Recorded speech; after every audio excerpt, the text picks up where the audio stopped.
আল্লাহ নবী নবুয়তের 11তম বছরে যখন মেরাজে গেলেন, মেরাজে যাওয়ার পরে আল্লাহর নবী এক রাতের মধ্যেই মক্কা থেকে বাইতুল মাকদিসে যান। বাইতুল মাকদিস থেকে আবার 7 আসমান জমিন ভ্রমণ করেন, জান্নাত জাহান্নাম সব কিছু ভ্রমণ করে আবার ওই রাত শেষ হওয়ার আগে আল্লাহর নবী আবার মক্কার জমিনে ফিরে আসেন। ফজরের নামাজ পড়ার পরে আল্লাহর নবী মক্কার সাহাবী এবং মক্কার কুরাইশের লোকদেরকে ডাক দেয়া বললেন, আজকে রাতে তো একটা অত্যন্ত আশ্চর্যজনক ঘটনা ঘটে গিয়েছে। লোকেরা জিজ্ঞাসা করলো কি হয়েছে? নবী মুহাম্মদুর রাসূলুল্লাহ বললেন যে গত রাতে আমি প্রথমে একটি বুরাকের উপর আরোহণ করে বাইতুল্লাহর কাবা চত্বর থেকে আমি বাইতুল মাকদিসে সফর করেছি। শুধু তাই নয়, সেখানে গিয়ে আমি পৃথিবীর ইতিপূর্বে যত নবী ছিল সমস্ত নবীর ইমামতিও করেছি। সুবহানাল্লাহ। বাড়িতে গিয়া বাইতুল মাকদিসে ইমামতি করার পরে ওই একই বুরাকের উপর আরোহণ করে আমি 7 আসমান জমিন ভ্রমণ করেছি। শুধু তাই নয়, আল্লাহর তৈরি জান্নাত এবং জাহান্নাম আমি স্বচক্ষে দেখে আবার রাত শেষ হওয়ার আগে আমি দুনিয়াতে এসে পৌঁছে গিয়েছি। সুবহানাল্লাহ। তাহলে এই কথাটা মুসলমানরা বিশ্বাস করেছে, কিন্তু তাদের অন্তরে একটা দ্বিধা আছে, কিভাবে সম্ভব? আর কুরাইশের কাফের যারা ছিল তারা তো বিশ্বাস করে না, কারণ একটা দ্রুতগামী উটনির মাধ্যমে যদি কেউ মক্কা থেকে বাইতুল মাকদিসে যায়, দিবারাত্রি একসাথে চললে কমপক্ষে 16 দিন সময় লাগে। মক্কা থেকে ফিলিস্তিনের বাইতুল মাকদিসে একটা দ্রুতগামী উটনির মাধ্যমে যাইতে কতদিন সময় লাগে? 16 দিন। তাহলে যাইতে 16 দিন, আসতে কয় দিন? 32 দিন হয়েছে নেই। আবার 7 আসমান জমিন ভ্রমণ, এগুলোর হিসাব তো বাদই। ওগুলো বাদ, তুমি যে বাইতুল মাকদিসে ভ্রমণ করেছো মক্কার চত্বর থেকে বাইতুল মাকদিস পর্যন্ত, এটাই তো আমাদের বুঝে আসে না, আমরা বিশ্বাস করি না। মক্কার কাফেররা এবার মুসলমানদেরকে বিভ্রান্ত করার জন্য আল্লাহর নবীর এই বিষয়টা এবার মুসলমানদের কাছে ছড়াইতে লাগলো। মুসলমানদেরকে বিভ্রান্ত করতে করতে এক পর্যায়ে তিনি আবু বকর সিদ্দিকের কাছে পৌঁছে গেল। কাফেররা গিয়ে বলল, আবু বকর, তুমি যে মুহাম্মদের উপর ঈমান আনছো, দেখো তোমার মুহাম্মদ কি পাগলামি শুরু করেছে, এই কথা তো তুমি কখনো বিশ্বাস করবে না। ইতিপূর্বে যা কইছে সবও যদি বিশ্বাস করো, আজকের এই কথা তুমি বিশ্বাস করতে পারবে না। কেন, কি হয়েছে? মুহাম্মদ নাকি 32 দিন যেখানে আসতে যাইতে লাগে, এই সময়টা নাকি তিনি আজকের রাত্রে কোন বোরাকের উপর চলে নাকি পারি হয়েছে। শুধু তাই নয়, 7 আসমান জমিনও ভ্রমণ করেছে। এরকম অবান্তর কথা কি তুমি বিশ্বাস করো? হযরত আবু বকর পাল্টা তাকে প্রশ্ন করলেন, এই কথা কি আমার নবী মুহাম্মদ তার জবান দিয়ে বাইর করছে? কাফেররা বলল, হ্যাঁ। এবার আবু বকর সিদ্দিক বলেন, আমার নবী মুহাম্মদুর রাসূলুল্লাহ যদি তিনি তার মুখ দিয়ে এই কথা বের করে থাকে, অবশ্যই 100 তিনি সত্য কথা বলেছেন। তিনি কখনো মিথ্যা বলতে পারেন না। তার এই দৃঢ়তা, আল্লাহর নবীকে সত্যায়ন করার এই পরম দৃঢ়তার কারণে আল্লাহর নবী ওই দিন তাকে সিদ্দিক নামে উপাধি দিয়েছিলেন। সাহাবায়ে কেরাম ছিলেন এই দিনের ধারক বাহক। আল্লাহর নবী মাত্র 23 বছর জিন্দেগি তিনি নবুয়তের দায়িত্ব পালন করে দুনিয়া থেকে বিদায় নিয়ে চলে গিয়েছেন। সাহাবায়ে কেরামকে দ্বীন শিখিয়ে গিয়েছেন। বলেন তো ভাইরা, সাহাবায়ে কেরাম যদি ওই দিনটা যদি আমাদের পর্যন্ত না পৌঁছাইতো, সাহাবায়ে কেরাম যদি সারা পৃথিবীর দিক বেদিক ছুটে গিয়ে ইসলাম এবং মুসলমানিত্বের ইমানের দাওয়াত যদি মানুষের কাছে না পৌঁছাইতো, আমরা কি আজকে মুসলমান থাকতাম? এজন্য আল্লাহর নবীর উপরে সাহাবায়ে কেরামের অবদান আমাদের জন্য অনেক অপরিসীম। সাহাবায়ে কেরামের ত্যাগ এবং তিতিক্ষার কারণে আজকে আমি আপনি মুসলমান। এই যে এত বড় পাওয়ার দেখায় মুসলমান, ইমানিত্বের এত পাওয়ার, এগুলো সাহাবায়ে কেরামের ত্যাগ এবং তিতিক্ষার মাধ্যমে, তাদের কুরবানি এবং তাদের আত্মোৎসর্গের কারণেই আমাদের পর্যন্ত পৌঁছতে পেরেছে, ঠিক না? এজন্য আমার ভাইয়েরা, সাহাবায়ে কেরাম হলো আমাদের ইমানের রোল মডেল। এর সবচেয়ে বড় প্রমাণ হলো আল্লাহ রাব্বুল আলামিন পবিত্র কোরআনের একদম প্রথম পারার 2 নম্বর পৃষ্ঠায় বলেন, আমিনু কামা আমানান নাস, হে পৃথিবীর লোকেরা তোমরা ঈমান আনো যেইভাবে সাহাবায়ে কেরাম ঈমান আনছে। সুবহানাল্লাহ। তাহলে আল্লাহ তাআলা আমাদেরকে সাহাবায়ে কেরামের মতো ঈমান আনার জন্য বলছেন। তাহলে সাহাবীদের ব্যাপারে যদি আমরা না জানি তাহলে তাদের মতো ঈমান কিভাবে আনবো?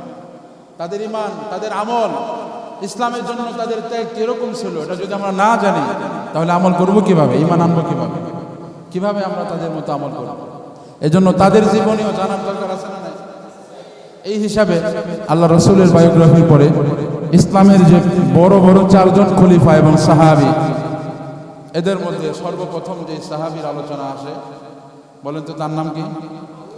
মাশাআল্লাহ, আপনাদের বেসিক নলেজ আছে মাশাআল্লাহ। ইসলামের সর্বপ্রথম খলিফা, ইসলামের যে সমস্ত সাহাবায়ে কেরামের ত্যাগ এবং তিতিক্ষা রয়েছে এর মধ্যে রোল নম্বরে 1 নম্বর যিনি, তার নাম কি? আবু বকর সিদ্দিক রাদিয়াল্লাহু আনহু। আজকে আমরা তার জীবনী থেকে শিক্ষা নেওয়ার চেষ্টা করব। রাজি আছেন তো ইনশাআল্লাহ? আবু বকর, তার নাম হলো আবু বকর, বাবার নাম হলো আবু কুহাফা, মায়ের নাম হলো উম্মুল খয়র। উম্মুল খয়র শব্দের অর্থ হলো কল্যাণের মা। দেখেন নামের সাথে, নামের অর্থের সাথে বাস্তবের কত মিল। আবু বকর রাদিয়াল্লাহু তাআলা আনহু, তিনি কি কল্যাণ ছিলেন না অকল্যাণ? তো কল্যাণের মা, তার নামটাই এমন ছিল, সুবহানাল্লাহ। হযরত আবু বকর সিদ্দিক আল্লাহ নবীর জন্মের 2 বছর কয়েক মাস পরে পৃথিবীতে আগমন করেন, জন্মগ্রহণ করেন। তাহলে আল্লাহ নবীর জন্ম যদি হয় 571 খ্রিস্টাব্দে, হযরত আবু বকর সিদ্দিকের জন্ম হয়েছে 573 খ্রিস্টাব্দের কয়েক মাস যাওয়ার পরে। কত মাস গিয়েছে এই নিয়ে ঐতিহাসিকদের ইখতিলাফ আছে, ওইটা আমরা সঠিকভাবে বলতে পারি না, মোটামুটি 2.5 বছর ধরতে পারি। তাহলে আমাদের নবীর সাথে আবু বকরের বয়সের ডিফারেন্স কত বছরে ছিল? আপনারা কি ওয়াজ বুঝেন না নাকি? কত বছরের? 2.5 বছর। খুবই ইন্টারেস্টিং একটা তথ্য হলো এটা যে আল্লাহ নবীর 2.5 বছর পরে যে আবু বকর জন্মগ্রহণ করেছেন, ঠিক আল্লাহ নবীর মৃত্যুর 2.5 বছর পরে আবু বকর আবার মৃত্যুবরণ করে। আরেকটা তথ্য ঐতিহাসিকগণ লিখেছেন, আল্লাহ নবীর তার জীবদ্দশায় হায়াত পেয়েছিলেন কত বছর? একটু জোরে কোন? 63 বছর। হযরত আবু বকর সিদ্দিক ইসলামের প্রথম খলিফা, তিনিও হায়াত পেয়েছিলেন 63 বছর। কি একটা মিল দেখেছেন দুইজনের? আবার দুজন মৃত্যুর পরে আম্মাজান আয়েশার ঘরে পাশাপাশি তাদেরকে শোয়ানো হয়েছে, পাশাপাশি দাফন করা হয়েছে। কত মিল! সারাটা জীবন যতদিন আল্লাহ নবী জীবিত ছিলেন আবু বকর আল্লাহ নবীর পাশ ছাড়েন নাই, মৃত্যুর পরেও আল্লাহ তাআলা তাদেরকে আল্লাহ নবীর সাথে মিলিয়ে দিয়েছেন। সুবহানাল্লাহ। এক সাহাবী আল্লাহ নবীর কাছে এসে জিজ্ঞাসা করলো, ইয়া রাসূলুল্লাহ, ইয়া হাবিবাল্লাহ, যখন আপনার মজলিসে থাকি তখন তো আপনাকে দেখে আমার অনেক ভালো লাগে, আমার অন্তরের ক্ষুধা নিবারণ হয়, কিন্তু যখনই আপনার মজলিস শেষ হয় আমি যখন আমার বাড়িতে ফিরে যাই, বাড়িতে যাওয়ার পরে আপনাকে দেখার জন্য আমার মনটা অনেক ছটফট করে। সাথে সাথে আমি বাড়ি থেকে আরেকবার মসজিদে পাইলে মসজিদে, বাজারে পাইলে বাজারে, বাসায় পাইলে বাসায়, কোথাও না কোথাও খুঁজে আপনাকে দেখে আমি আমার অন্তরকে ঠান্ডা করি। সুবহানাল্লাহ। ইয়া রাসূলুল্লাহ, আমি যেটা জানতে চাচ্ছি, দুনিয়ায় তো যখনই আমায় আপনাকে দেখার জন্য আগ্রহ সৃষ্টি হয়, আমি মসজিদে নববীতে চলে আসলে আপনাকে দেখতে পারি, মক্কার ওকাস বাজারে চলে গেলে আপনাকে দেখতে পারি, আপনার পরিবারের ঘর বাড়ির আশেপাশে ঘোরাফেরা করলে আপনার সাথে দেখা হয়ে যায়। ইয়া রাসূলুল্লাহ, আমার প্রশ্ন হলো, আমি যখন মৃত্যুবরণ করব, আপনি যখন মৃত্যুবরণ করবেন, আমরা যখন পরকালের জগতে যাব, তখন কি ইয়া রাসূলুল্লাহ আমি আপনার সাক্ষাৎ পাইব নাকি? আল্লাহ নবী কি বলবেন বুঝতে পারতেছেন না। সাহাবী প্রশ্ন করলো, ইয়া রাসূলুল্লাহ, আপনি তো নবী, আপনার তবকা, আপনার জান্নাতের তবকা হলো নবীদের তবকায়, কথা কোন ঠিক না ঠিক? আপনি তো নবীদের জান্নাত, অনেক উঁচু মানের জান্নাতে থাকবেন। আমি সাহাবী যদি মারা যাই জান্নাত পাই কিনা ঠিক নাই, পাইলেও আপনার মতো এত উঁচু পরিমাণ জান্নাত আমি পাবো না, এত দামি জান্নাত, এত উঁচু জান্নাতে তো আমি যেতে পারবো না। তো মৃত্যুর পরে পরকালে কি আপনার সাথে আমার দেখা হবে না? আল্লাহ নবী সাহাবীর প্রশ্ন শুনলেন, কিন্তু কি উত্তর দিবেন তাকে? আল্লাহ নবী এটা খুঁজে পাচ্ছে না। সাথে সাথে হযরত জিবরিল আলাইহিস সালামের মাধ্যমে আল্লাহ তাআলা আল্লাহ নবীকে শিখিয়ে দিলেন, ইয়া রাসূলুল্লাহ আপনি বলে দিন, আল মারউ মা'a মান আহাব্বা ইলা ইয়াউমিল কিয়ামা, ব্যক্তি দুনিয়াতে যাকে ভালোবাসে মৃত্যুর পরে আখিরাতে সে ওই ব্যক্তির সাথে থাকে। এই কথা শোনার পরে সাহাবী খুশি না বেজার? খুশি হয়ে গেলেন। কেন বললাম? হযরত আবু বকর সিদ্দিক, এটা হলো এর সবচেয়ে বড় প্রমাণ। আবু বকর সিদ্দিক দুনিয়ায় থাকতে আল্লাহ নবীর সাথীত্ব ছাড়েন নাই। যখন যেখানে প্রয়োজন হয়েছে আল্লাহ নবীর পাশেই তিনি ছিলেন, সাপোর্ট দিয়েছেন।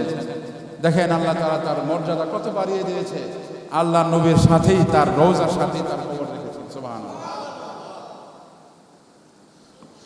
আমার ভাইয়েরা, জীবনে যেহেতু চলতেছে, ওনার নাম বলা হইল, ওনার বাবা মার নাম বলা হলো, ওনার উপাধি ছিল সিদ্দিক। উপাধি কি ছিল? সিদ্দিক অর্থ হলো চরম সত্যবাদী। পরম সত্যবাদীকে কি বলা হয়? সিদ্দিক বলা হয়। হযরত আবু বকর তিনি তার এই উপাধি কিভাবে লাভ করলেন?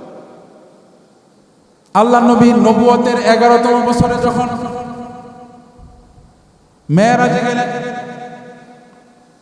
মেরাজে যাওয়ার পরে আল্লাহর নবী এক রাতের মধ্যেই মক্কা থেকে বাইতুল মাকদিসে যান। বাইতুল মাকদিস থেকে আবার 7 আসমান জমিন ভ্রমণ করেন, জান্নাত জাহান্নাম সব কিছু ভ্রমণ করে আবার ওই রাত শেষ হওয়ার আগে আল্লাহর নবী আবার মক্কার জমিনে ফিরে আসেন। ফজরের নামাজ পড়ার পরে আল্লাহর নবী মক্কার সাহাবী এবং মক্কার কুরাইশের লোকদেরকে ডাক দেয়া বললেন, আজকে রাতে তো একটা অত্যন্ত আশ্চর্যজনক ঘটনা ঘটে গিয়েছে। লোকেরা জিজ্ঞাসা করলো কি হয়েছে? নবী মুহাম্মদুর রাসূলুল্লাহ বললেন যে গত রাতে আমি প্রথমে একটি বুরাকের উপর আরোহণ করে বাইতুল্লাহর কাবা চত্বর থেকে আমি বাইতুল মাকদিসে সফর করেছি। শুধু তাই নয়, সেখানে গিয়ে আমি পৃথিবীর ইতিপূর্বে যত নবী ছিল সমস্ত নবীর ইমামতিও করেছি। সুবহানাল্লাহ। বাড়িতে গিয়া বাইতুল মাকদিসে ইমামতি করার পরে ওই একই বুরাকের উপর আরোহণ করে আমি 7 আসমান জমিন ভ্রমণ করেছি। শুধু তাই নয়, আল্লাহর তৈরি জান্নাত এবং জাহান্নাম আমি স্বচক্ষে দেখে আবার রাত শেষ হওয়ার আগে আমি দুনিয়াতে এসে পৌঁছে গিয়েছি। সুবহানাল্লাহ। তাহলে এই কথাটা মুসলমানরা বিশ্বাস করেছে, কিন্তু তাদের অন্তরে একটা দ্বিধা আছে, কিভাবে সম্ভব? আর কুরাইশের কাফের যারা ছিল তারা তো বিশ্বাস করে না, কারণ একটা দ্রুতগামী উটনির মাধ্যমে যদি কেউ মক্কা থেকে বাইতুল মাকদিসে যায়, দিবারাত্রি একসাথে চললে কমপক্ষে 16 দিন সময় লাগে। মক্কা থেকে ফিলিস্তিনের বাইতুল মাকদিসে একটা দ্রুতগামী উটনির মাধ্যমে যাইতে কতদিন সময় লাগে? 16 দিন। তাহলে যাইতে 16 দিন, আসতে কয় দিন? 32 দিন হয়েছে নেই। আবার 7 আসমান জমিন ভ্রমণ, এগুলোর হিসাব তো বাদই। ওগুলো বাদ, তুমি যে বাইতুল মাকদিসে ভ্রমণ করেছো মক্কার চত্বর থেকে বাইতুল মাকদিস পর্যন্ত, এটাই তো আমাদের বুঝে আসে না, আমরা বিশ্বাস করি না। মক্কার কাফেররা এবার মুসলমানদেরকে বিভ্রান্ত করার জন্য আল্লাহর নবীর এই বিষয়টা এবার মুসলমানদের কাছে ছড়াইতে লাগলো। মুসলমানদেরকে বিভ্রান্ত করতে করতে এক পর্যায়ে তিনি আবু বকর সিদ্দিকের কাছে পৌঁছে গেল কাফেররা।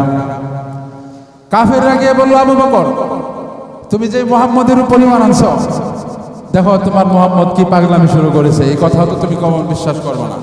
ইতিপূর্বে যা কইছে সব যদি বিশ্বাস করো, আজকের এই কথা তুমি বিশ্বাস করতে পারবে না। কেন, কি হয়েছে?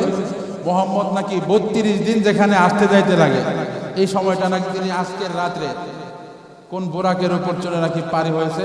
শুধু তাই নয়, 7 আসমান জমিনও ভ্রমণ করেছে। এরকম অবান্তর কথা কি তুমি বিশ্বাস করো? হযরত আবু বকর পাল্টা তাকে প্রশ্ন করলেন, এই কথা কি আমার নবী মুহাম্মদ তার জবান দিয়ে বাইর করছে? কাফেররা বলল হ্যাঁ। এবার আবু বকর সিদ্দিক বলেন, আমার নবী মুহাম্মদুর রাসূলুল্লাহ যদি তিনি তার মুখ দিয়ে এই কথা বের করে থাকে, অবশ্যই 100 তিনি সত্য কথা বলেছেন। তিনি কখনো মিথ্যা বলতে পারেন না। তার এই দৃঢ়তা, আল্লাহর নবীকে সত্যায়ন করার এই পরম দৃঢ়তার কারণে আল্লাহর নবী ওই দিন তাকে সিদ্দিক নামে উপাধি দিয়েছিলেন। হযরত আবু বকর সিদ্দিক তিনি যখন 20 বছরে উপনীত হলেন, ইন্টারন্যাশনাল ভাবে তিনি বিজনেস করা শুরু করলেন। মক্কা মদিনার ভূমি ছেড়ে তিনি সিরিয়াতে গমন করলেন ব্যবসার উদ্দেশ্যে। আল্লাহর নবীর সাথে একাধিক সফরে তিনি ব্যবসা করেছেন, ব্যবসা করে তিনি অনেক ধন সম্পদ অর্জন করেছেন। আল্লাহর নবী যেদিন ঈমান ইসলাম এর দাওয়াত দিতে লাগলেন মানুষকে, আল্লাহর নবী নবুয়ত প্রাপ্তির পরে মানুষকে যখন দাওয়াত দিলেন, সর্বপ্রথম দিন যেই সমস্ত মুসলমানেরা ঈমান এনেছে এদের মধ্যে হযরত আবু বকর ছিলেন সর্বপ্রথম। বলেন না সুবহানাল্লাহ। আল্লাহর নবী আবু বকরের ব্যাপারে বলেন, আমি যাদেরকেই প্রথম ইসলামের দাওয়াত দিতাম, যারা এই ইসলাম গ্রহণ করত, তাদের মুখের মধ্যে একটা দ্বিধাদ্বন্দ্বের ছাপ আমি লক্ষ্য করতাম, একটা চিন্তার ছাপ আমি লক্ষ্য করতাম। কি করলাম, ঠিক করলাম না ভুল করলাম? প্রত্যেকের মনে আমি একটা দ্বিধা, একটা চিন্তার ছাপ দেখতে পাইতাম, তাদের চোখে মুখে ফুটে উঠত। কিন্তু আবু বকরকে যখন আমি ইসলামের দাওয়াত দিলাম, সে কোনো ধরনের কোনো বাক্য ছাড়া, কোনো চৌচারা ছাড়া, কোনো দ্বিধাদ্বন্দ্ব এবং চিন্তা ছাড়াই সে কালিমা পড়ে মুসলমান হয়ে গেছে। আমার ভাইয়েরা, হযরত আবু বকর সিদ্দিক যখন ইসলাম ধর্ম গ্রহণ করে তখন তিনি অনেক ধনী ছিলেন। তার কাছে 40,000 দিরহাম স্বর্ণ মুদ্রা ছিল। কয় হাজার দিরহাম? 40,000 দিরহাম স্বর্ণ মুদ্রা। বর্তমান অর্থের হিসাব করলেও কোটি কোটি টাকা হয়। কিন্তু আমার ভাইয়েরা, মজার বিষয় হলো ইসলাম গ্রহণের সময় যিনি 40,000 দিরহামের মালিক ছিলেন, ওই 40,000 দিরহাম থেকে একটা টাকাও নিজের জন্য খরচ করেন নাই, বরং দরিদ্র এবং হতদরিদ্র কৃতদাসী সাহাবী এবং সাহাবিয়াদেরকে আজাদ করার জন্য তিনি তার 40,000 দিরহাম সব কিছু দান করে দিয়েছেন। সুবহানাল্লাহ। আপনারা জানেন, আল্লাহ নবী যখন নতুন নতুন ইসলামের দাওয়াত দেয়, তখন মক্কার কিছু কৃতদাস দাসী তারা আল্লাহ নবীর পরিমাণ আনছিল। খাব্বাব, উমাইর, সুহাইব, আম্মার, সুমাইয়া, এই সাহাবায়ে কেরাম তারা ঈমান আনার পরে তারা যেহেতু অন্যের অধীনস্থ ছিল, দাসী ছিল, তাদেরকে তাদের মালিকেরা অনেক ধরনের জুলুম নির্যাতন করতে থাকে। তাড়াতাড়ি ঈমান ত্যাগ কর, আমাদের পৌত্তলিকতার ধর্মে ফির, আর না হলে তাদেরকে শাস্তি দেব। জ্বলন্ত বালির উপর, উত্তপ্ত বালির উপর তাদেরকে খালি গায়ে শোয়াইয়া দিত। আপনারা জানেন, মরুভূমিতে যারা আপনারা গিয়েছেন, মক্কা মদিনায় যারা হজে গিয়েছেন, দিনের বেলা দুপুর বেলা জুতা ছাড়া 10 কদম হাঁটবে এরকম সাহস আছে কারো? সাহস নাই।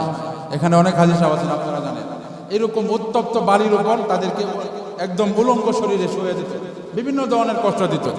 হযরত আবু বকর সিদ্দিক আল্লাহর সন্তুষ্টির জন্য তার এই মোটা অঙ্কের সব সম্পদগুলো তিনি এই কৃতদাসীগুলোকে, দাসীদেরকে মুক্তি করার জন্য এই টাকাগুলো ব্যয় করলেন। সুবহানাল্লাহ। আমার ভাইরা, এই জন্যই আল্লাহর নবী প্রায় সময় সাহাবায়ে কেরামের সাথে গর্ব করে বলতেন,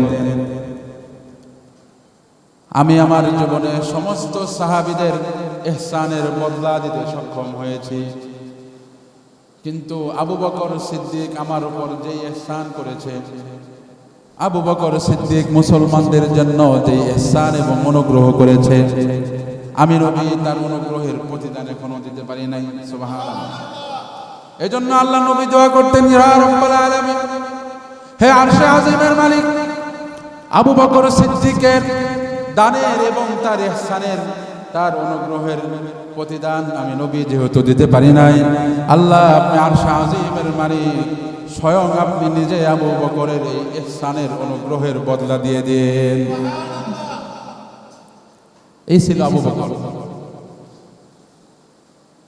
আমাদের আম্মা জান আয়েশা সিদ্দিকার সাথে আল্লাহ নবী একদিন আকাশের নিচে, খোলা আকাশের নিচে রাতের বেলা বসে বসে গল্প করতেছে। আপনারা কোনোদিন আপনাদের বিবির সাথে খোলা আকাশের নিচে গল্প করছেন? কথা কন। আজকে মুসলমান যুবকেরা রোমান্টিকতা শিখে বিধর্মীদের মুভি দেখে আর নাটক দেখে। কথা কন না? আরে ভাই, রোমান্টিকতা শেখার জন্য বিধর্মীদের নাটক সিনেমা দেখার দরকার না। আমার আপনার নবী যে রোমান্টিকতা করেছেন, পৃথিবীর ইতিহাসে এমন রোমান্টিকতা পাওয়া বিরল। ঠিক আছে? আমাদের নবী তিনি যেমন শ্রেষ্ঠ নেতা ছিলেন, আমাদের নবী ঠিক তেমনি শ্রেষ্ঠ পিতা ছিলেন, আমাদের নবী ঠিক তেমনি তিনি শ্রেষ্ঠ স্বামীও ছিলেন। কথা কোন ঠিক না বেটা? এ নিয়ে আলাদা আরেকটা আলোচনা আছে, ইনশাআল্লাহ একদিন সময় হলে করব। আল্লাহ নবী কতটা প্রেমময়ী ছিলেন, আল্লাহ নবী স্ত্রীদের হক কতটা সুন্দরভাবে আদায় করতেন, আরেকদিন আলোচনা করবো ইনশাআল্লাহ। আম্মা জান আয়েশাকে নিয়ে খোলা আকাশের নিচে রাতের বেলা আকাশের মধ্যে তারকারাজি জ্বলজ্বল করতেছে। আম্মা জান আয়েশাকে নিয়ে আল্লাহর নবী খুশ গল্পের মধ্যে লিপ্ত হয়ে আছে। হঠাৎ করে আল্লাহর নবী আম্মা জান আয়েশাকে বলে, আয়েশা, এই যে আকাশের মধ্যে স্বচ্ছ নীল আকাশের মধ্যে এই যে মিটি মিটি লক্ষ কোটি তারকা জ্বলজ্বল করতেছে, তুমি কি দেখতেছো? আম্মা জান আয়েশা বলে, আমি স্পষ্ট দেখতে পাচ্ছি ইয়া রাসূলুল্লাহ।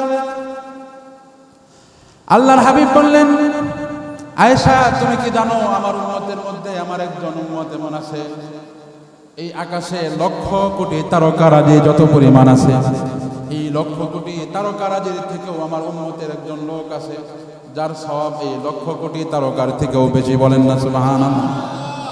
আকাশের তারকারাজি যত পরিমাণ অগণিত, এর থেকে বেশি আমার উম্মতের একজনের সওয়াব আছে। সুবহানাল্লাহ। আম্মা জান আয়েশা তো জানতেন যে ইসলামে মুসলমানদের মধ্যে সাহাবীদের মধ্যে যার রোল এক নম্বর, তার নাম কি? আপনারা জানেন না নাকি? কার নাম কি? আবু বকর। আর আবু বকর আয়েশার কি লাগে? আম্মা জান আয়েশা ভাবলেন,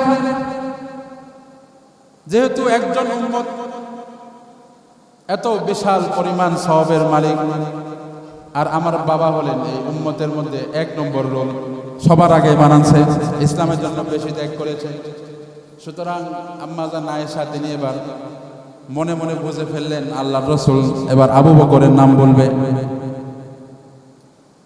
আয়েশা এবার খুশি মনে জিজ্ঞাসা করলো, ইয়া রাসূলুল্লাহ, তাড়াতাড়ি বলেন, আমি তো বুঝতেছি কার নাম বলবেন, এরপরও আপনার মুখে শুনতে ভালো লাগবে, আপনি বলেন যে আকাশের তারকারাজির থেকেও বেশি আমল আপনার কোন উম্মতের? আল্লাহ নবী বললেন, ওমরের। কার নাম বলছে? আয়েশা এক্সপেক্ট করতেছিল কার নাম? আবু বকরের নাম, কিন্তু আল্লাহ নবী কার নাম বলছে?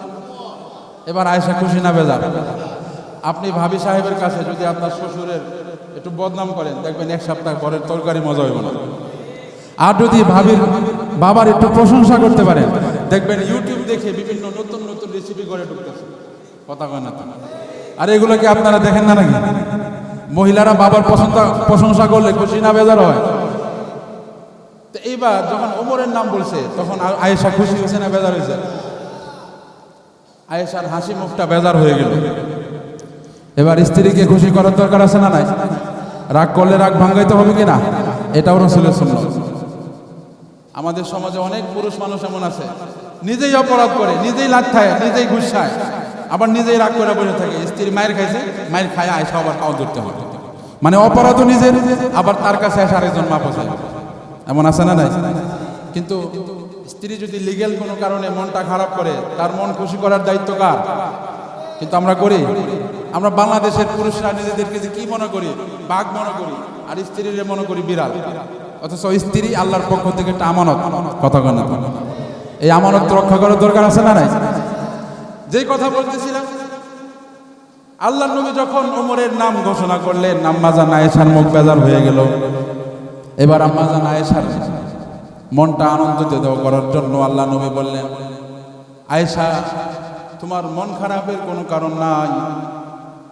তোমার আব্বার যেই ফজিলত আছে, এই ফজিলত এই উম্মতের কারণ নাই, ওমরেরও নাই। সুবহানাল্লাহ। উম্মতের কারণ নাই, ওমরেরও এই ফজিলত নাই। কি ফজিলত? তাড়াতাড়ি বলেন, আমি শুনতে চাই। আল্লাহ নবী এবার বললেন, আয়েশা, আমার উম্মত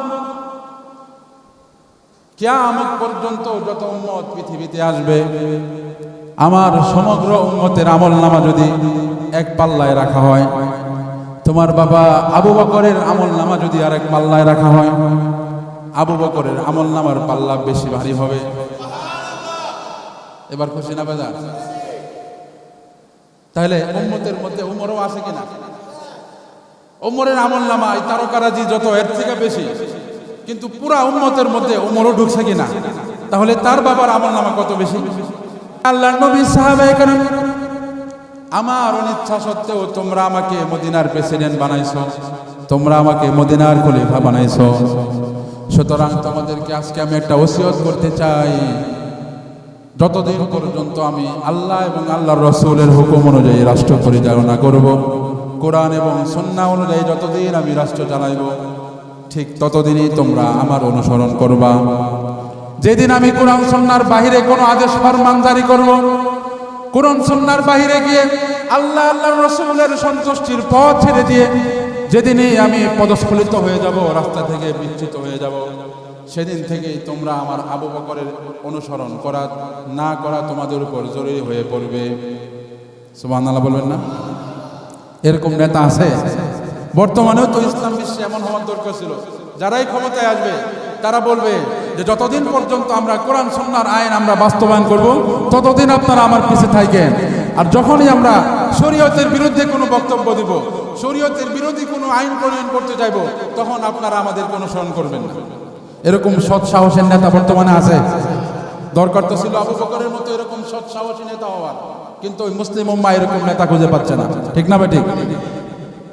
আমার ভাইয়েরা, এখান থেকে একটা কথা স্পষ্টভাবে বোঝা আসে, হযরত আবু বকর সিদ্দিক রাদিয়াল্লাহু তাআলা আনহুর এই বক্তব্য থেকে আমার যুবক ভাইদেরকে আমি একটা শর্ট রিমাইন্ডার দিতে চাই। হযরত আবু বকর সিদ্দিক রাদিয়াল্লাহু তাআলা আনহুর এখান থেকে শিক্ষা যেটা আমরা পাই, যে আমরা যুবক মানুষ, আমরা বিভিন্ন রাজনৈতিক দলের সাথে জড়াইতে পারি। আপনার ওপিনিয়ন, আপনার পছন্দ অনুযায়ী আপনি রাজনীতি করবেন, সব ঠিক আছে, কিন্তু আপনার রাজনৈতিক নেতা যতক্ষণ পর্যন্ত কোরআন এবং সুন্নাহর অধীনে সে হুকুম করবে, ততক্ষণ পর্যন্ত নেতার আদেশ মানা যাবে। ঠিক না ঠিক? কিন্তু কোন নেতা, কোন কুলাঙ্গার যদি কোরআন হাদিসের বিরুদ্ধে কোনো বক্তব্য দেয়, কোরআন হাদিসের বিরুদ্ধে গিয়ে মানুষকে জুলুম করার জন্য সে যদি আপনাকে আদেশ করে, মানুষের দোকান ভাঙচুর করার জন্য সে যদি আদেশ করে, রাস্তা ব্যারিকেড দিয়ে মানুষকে কষ্ট দেওয়ার আদেশ করে, মানুষের জমি দখল করার আদেশ করে, তখন সেই নেতার আদেশ অমান্য করাই আপনার জন্য ফরজ। এই কথা বলেন না কেন? এজন্য আমার ভাইয়েরা খুব সাবধান। নেতার পিছনে আসি ততক্ষণ যতক্ষণ নেতা কোরআন সুন্নাহর অধীনে আছে, ততক্ষণ। নেতা যখন কোরআন সুন্নাহর বাইরে চলে যাব, তখন সেই নেতা বড় না ছোট, পাতি নেতা নাকি বড় নেতা, এগুলো গোনার টাইম নাই। কথা মন ঠিক না বেঠিক? রাজি আছেন তো ইনশাআল্লাহ? আমার ভাইয়েরা, হযরত আবু বকর সিদ্দিক যখন খলিফা হলেন, মদিনার মধ্যে চমৎকার একটি নিয়ম জারি করলেন। মদিনার মসজিদে নববীর মধ্যে মদিনাতে যত অচল সাহাবী আছে সকলের নামের লিস্টে করে দিলেন, যারা নিজেরা কোনো কর্ম করতে পারে না, যারা একদম বয়োবৃদ্ধ হয়ে গিয়েছে, বয়সের ভারে যারা নুয়ে পড়েছে, নিজের কাপড় চোপড় ধুইতে পারে না, নিজে নিজে গোসল করতে পারে না, নিজে নিজে খাবার তৈরি করতে পারে না, এমন দুর্বল সাহাবীদের একটা বিশাল বড় লিস্টি মসজিদে নববীর দেওয়ালের মধ্যে টাঙিয়ে দেওয়া হয়েছে। পাশের মধ্যে আরেকটা ঘর দেওয়া হয়েছে। দরিদ্র ওই হত দরিদ্র সাহাবীদের, ওই বয়োবৃদ্ধ সাহাবীদের নামের পাশে আরেকটা ঘর খালি রাখা হয়েছে। সাহাবীদেরকে বলে দেওয়া হয়েছে, তোমাদের যার যাকে পছন্দ হয় তার নামের পাশে তোমরা নিজেদের নাম লিখে নিবে, এবং তার ঘরের মধ্যে যতগুলো কাজ করার দরকার, ঘর সাফাই থেকে শুরু করে খাবারের আয়োজন সহ সব ধরনের আয়োজন তোমরা করে দিবা। সুবহানাল্লাহ, কত চমৎকার নিয়ম! সাহাবায়ে কেরাম রাদিয়াল্লাহু তাআলা আনহুম এক একজন এর নামের পাশে নিজেদের নাম লিখে নিলেন। তারা ওই হতদরিদ্র, ওই বয়সের ভারে নয়া পড়া, বার্ধক্যে উপনীত হওয়া ওই সমস্ত মুরব্বীদের বাড়িতে গিয়ে তাদের বাড়ির কাজ করে দেয়, কাপড় ধুয়ে দেয়, খাবার রান্না করে দেয়, ঘর পরিষ্কার করে দেয়, বিছানা ঝাড়া দিয়ে দেয়, এরকম বিভিন্ন কাজ করতে লাগলো। হযরত ওমর ইবনুল খাত্তাব একদিন ফজরের নামাজ পড়ে বের হলেন। মসজিদ থেকে বের হয়ে মসজিদে নববীর দেওয়ালে তাকায় দেখলেন যে লম্বা লিস্টি করা হয়েছিল, সবগুলো লিস্টির নামের পাশে পাশে একজন করে মানুষের নাম দেওয়া, কিন্তু একজন বয়োবৃদ্ধ মানুষ এমন আছে, ওই বয়োবৃদ্ধর নামের পাশে আর কারো নাম নাই, ওই বয়োবৃদ্ধের পাশে কারো কোনো নাম লেখা নাই। হযরত ওমর ইবনুল খাত্তাব চিন্তা করলেন, এই লোকটাকে যেহেতু কেউ খেদমত করে না, কালকে থেকে আমি এই লোকের খেদমত করব। বলেন না সুবহানাল্লাহ। হযরত ওমর ইবনুল খাত্তাব ফজরের নামাজ পড়েই পরের দিন ওই বাড়িতে চলে গেলেন। বাড়িতে গিয়ে দেখে একজন বৃদ্ধা মহিলা বয়সের ভারে নুয়ে পড়েছে, বিছনায় পড়া, সে উঠতেও পারে না। মহিলাকে বললেন, মা, আমি ওমর ইবনুল খাত্তাব, আমি এসেছি মসজিদ থেকে, আপনার ঘরে যদি কোনো কাজকর্ম থাকে ওই কাজগুলো আমি করে দেব, কি করব আমাকে একটু বলেন। বয়োবৃদ্ধ জবাব দিল যে কাজের তো আর দরকার নাই, আজকে ফজরের নামাজের আগে কে যেন এসে তার শরীরটা একদম চাদর দিয়ে মুড়িয়ে আমার ঘরের যত কাজকর্ম আছে সবকিছু করে দিয়ে গেছে। বুঝেন না? আপনারা কি ওয়াজ বোঝেন না নাকি? এই কথা বোঝা যায় না? আপনারা বোবার মতো বসে আছেন কেন? ওমর ইবনুল খাত্তাব গেছে কাজ করতে, বৃদ্ধা মহিলা বলতেছে কাজের দরকার নাই, ফজরের আগেই একজন চাদর মুড়ি দিয়া কাজগুলা করে হয়ে গেছে। ওমর ইবনুল খাত্তাব করেছে আজকে আমি ফেল করছি। সাহাবায়ে কেরামের মধ্যে তো আমলের জজবা ছিল, আর বর্তমানে আমাদের মধ্যে আমলের জজবা নাই। কথা কন না? আমলের জজবা আছে? নাই। হযরত ওমর ইবনুল খাত্তাব বলেন আজকে তো আমি ফেল করে গেলাম, আগামীকাল আমার পাস করতে হবে। ওই লোকটা ফজরের নামাজের আগে আসছে, আমি আজকে ফজরের নামাজের আগে আগামীকাল যাব। আগামীকাল যখন ফজরের নামাজের আগে হয়ে গেল, সুবহে সাদিকের অনেক আগে তাহাজ্জুদের নামাজ বাড়িতে তাড়াতাড়ি পড়ে আবার ওই বয়োবৃদ্ধার বাড়িতে চলে গেল। বাড়িতে গিয়ে আগের দিনের মতো আবারও বৃদ্ধার কাছে কাজ চাইলে আগের দিনের মতো বৃদ্ধা একই উত্তর দেয়। একজন লোক কিছুক্ষণ পূর্বে এসেছিল, মুখটা ঢাকা, চেহারা চিনতে পারে নাই। লোকটা এসে আমার ঘরের সব কিছু পরিষ্কার করে দিয়ে গেছে, সব কাজ করে দিয়েছে। ওমর ইবনুল খাত্তাব বলেন আজকে দ্বিতীয় দিন, আজকে তৃতীয় দিন ফেল করা যাবে না। কালকে আমি তাহাজ্জুদ না পড়া ঘুমের তো উঠে আয়া পড়া, মাঝরাতে আয়া যাবে। সুবহানাল্লাহ কয় না তো? ওমর ইবনুল খাত্তাব পরের দিন তাহাজ্জুদ না পড়ে মধ্যরাতেই তিনি ওই বৃদ্ধার বাড়িতে চলে গেলেন। যাওয়ার পরে এবার কাজ চাইলেন, মা আপনার ঘরে কি কাজ আছে দেন, আমি কাজগুলো করে দেই, আপনি দেখায় দেন, আমি কাজগুলো করে দেব। বৃদ্ধা বলতেছে বাবা তুমি আসার কিছুক্ষণ আগেই আরেকজন লোক এসেছিল, চাদরের মাধ্যমে মুখটা ঢাকা, লোকটাকে চিনতে পারি নাই, অত্যন্ত চমৎকার ভাবে আমার ঘরের সবগুলো কাজ করে চলে গিয়েছে। ওমর ইবনুল খাত্তাব টানা কয়দিন ফেল করছে? ওমরের যেহেতু একটু রাগী মানুষ, ওমরের রাগের ব্যাপারে জানেননি আপনারা? ওমর এত রাগী ছিল, ইদা সালাকা ফাজ্জান, তিনি যখন কোন রাস্তা দিয়ে চলতেন ওমর, ওই রাস্তা দিয়ে শয়তানও চলতো না। সুবহানাল্লাহ বাড়ি দিয়া। ওমর ইবনুল খাত্তাব সে এত বীর বাহাদুর ছিল, এত সাহসী ছিল, এত রাগী মেজাজে ছিল। আমরা বর্তমানে যখন আমাদের বাচ্চাদেরকে খাবার খাওয়ানোর সময় বাচ্চারা খাবার খাইতে চায় না, আমরা বিভিন্ন কিছুর ভয় দেখাই, এই ভাল্লুক আসলো, বাঘ আসলো। মক্কার মায়েরা তাদের সন্তানদেরকে ওমরের ভয় দেখাইতো, এই তাড়াতাড়ি খাও নাইলে ওমর আসলো। সুবহানাল্লাহ কেন? এটা ছিল তার রব এবং তার একটা পাওয়ার ছিল এরকম। ওমর ইবনুল খাত্তাব এবার সে রাগান্বিত হয়ে গেল। তিন দিন আসলাম, তিনও দিন আমি ফেল করে গেলাম, আমার আগে আরেকজন কাজ করে যায়, যা কালকে এই মহিলার কাজ করবো না, কালকে সারা রাত এশার নামাজের পর থেকে আমি এসে দাঁড়ায় থাকি, কে এই কাজটা করে আগে তারে বাইল করুন, তারপরে মহিলার খেদমত করুন। এরপরের দিন সে না ঘুমায়া এই বৃদ্ধার বাড়িতে এক কোনায় যায় দাঁড়ায় রয়েছে, তাকে কেউ না দেখে। হঠাৎ করে কিছুক্ষণ যাওয়ার পরে মানুষ যখন একটু শুনশান নীরব যখন চলে আসলো, নীরব নিস্তব্ধতার মাঝে এক লোক পর্দা আড়াল করে সুন্দর করে বৃদ্ধার ঘরে ঢুকে সবকিছু পরিষ্কার করতেছে। হযরত ওমর ইবনুল খাত্তাব টিপ টিপ করে পায়ের কয়েকটা কাইক দিয়া পিছন দিয়া যায় লোকটাকে ধরে ধরছে,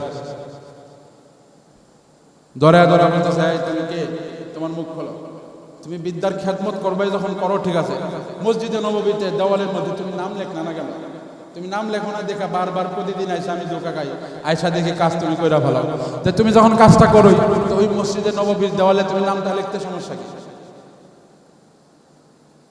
এবার হযরত আবু বকর সিদ্দিক ধরা খায় গেছে। এবার যখন পর্দা খুললেন দেখেন এটা আর কেউ না, এটা তো মদিনার খলিফা এবং রাষ্ট্রপতি হযরত আবু বকর সিদ্দিক রাদিয়াল্লাহু তাআলা। এই ছিল আমাদের খলিফা, এরা ছিল আমাদের শাসক, এরা ছিল আমাদের নেতা। নেতা হইতে হলে এরকম নেতাই হওয়া চাই, ঠিক না ঠিক? আমার ভাইরা, হযরত ওমর এবং আবু বকর শুধু এইখানেই না, বিভিন্ন জায়গায় তারা প্রতিযোগিতায় লিপ্ত হইত। এইখানে প্রতিযোগিতায় আবু বকর ফাঁস করছে নাকি ওমর, এরকম বিভিন্ন জায়গায় প্রতিযোগিতা হইত। আল্লাহর নবীর জীবদ্দশায় তাবুকের যুদ্ধের জন্য অনেক দান সৎকার দরকার, অনেক দান দক্ষিণার দরকার, কিন্তু মানুষ হতদরিদ্র, মুসলমানদের মধ্যে একটা দুর্ভিক্ষ চলতেছিল। দান যে করবে নিজেই খাইতে পারে না, কি দান করবে? এইরকম পরিস্থিতিতে আল্লাহর নবী সাহাবায়ে কেরামকে ডাক দিলেন। মক্কার সাহাবায়ে কেরামকে মদিনার মধ্যে সমবেত করে আল্লাহর নবী দীপ্ত কণ্ঠে ভাষণ দিয়ে বললেন, ও আমার সাহাবায়ে কেরাম, রোমের মানুষেরা লক্ষাধিক সৈন্য নিয়ে তারা আমাদের মদিনার উপর আক্রমণ করার ইচ্ছা করেছে। সুতরাং এই যুদ্ধের জন্য আমাদেরকে প্রস্তুতি নিতে হবে, কিন্তু আমাদের তো আর্থিক ফান্ড অনেক দুর্বল। তোমরা যে যতটুকু সামর্থ্য আছে আল্লাহর রাস্তায় দান করো। আল্লাহর নবীর এই দীপ্ত ঘোষণা শোনার পরে সাহাবায়ে কেরাম প্রত্যেকে যার যার বাড়িতে চলে গেলেন। প্রত্যেকেই যার যার সামর্থ্য অনুযায়ী আল্লাহর নবীর সামনে এসে সম্পদের স্তূপ করে তুলল। বলেন না সুবহানাল্লাহ। সবাই যখন দান নিয়ে চলে এসেছে, দূরে এক জায়গায় দেখা যায় হযরত আবু বকর এক কোনায় দাঁড়ায়, তিনি চোখের পানি ছেড়ে দিয়ে কান্না করতেছে। সুবহানাল্লাহ।